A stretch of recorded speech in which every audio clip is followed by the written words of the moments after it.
تو لسٹ میں وراثت کے تعلق سے جو ویڈیوز ہم نے ڈالی ہوئی ہیں ان کی لسٹ ہے، وہاں کئی ساری ویڈیو ہیں، وہ آپ کو مل جائے گی۔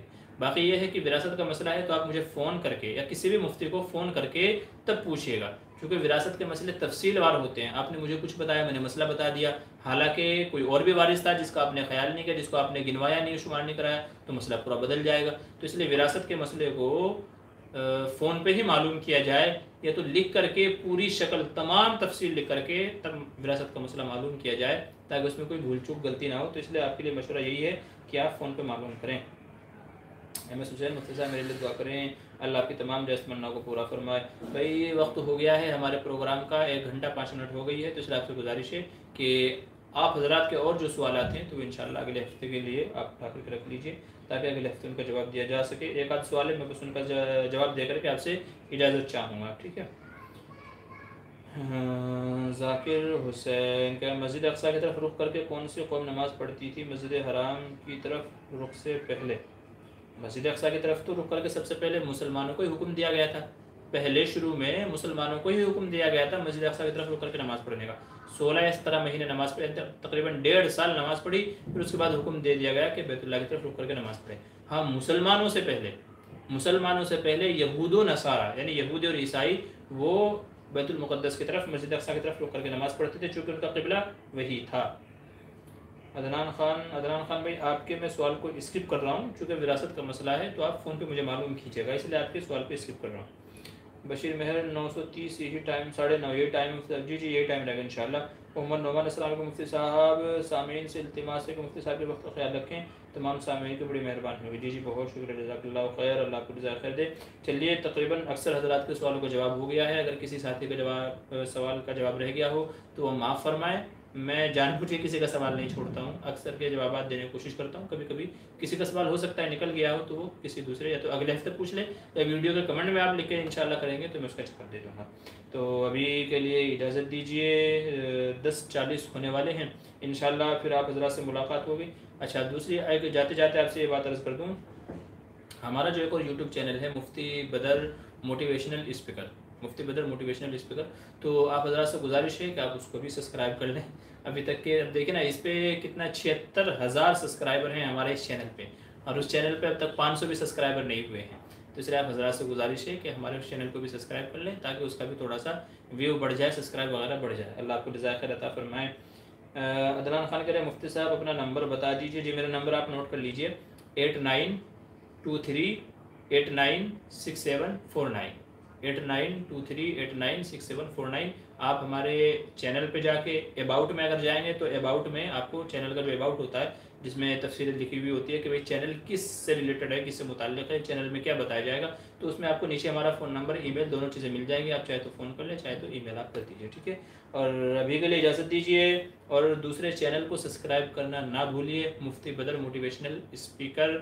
ویڈیو کے ڈسکرپشن میں لنک موجود ہے، آپ یہاں سے آسانی سے کر سکتے ہیں، ڈسکرپشن کو اوپن کیجئے، لنک موجود ہے، ہمارے دوسرے چینل کو سبسکرائب کیجئے، لنک موجود ہے، لنک پہ ٹچ کیجئے اور سبسکرائب کر دیجئے اور ہمیں سپورٹ کر دیجئے۔ اللہ آپ کو جزائے خیر عطا فرمائے۔ انشاءاللہ اگلے ہفتے آپ لوگوں سے ملاقات ہوگی، تب تک کے لیے خدا حافظ، السلام علیکم ورحمۃ اللہ وبرکاتہ۔ اللہ سب کے جان مال کی حفاظت فرمائے، صحتوں میں برکت عطا فرمائے اور سب کو حلال رزق عطا فرمائے، آمین ثم آمین۔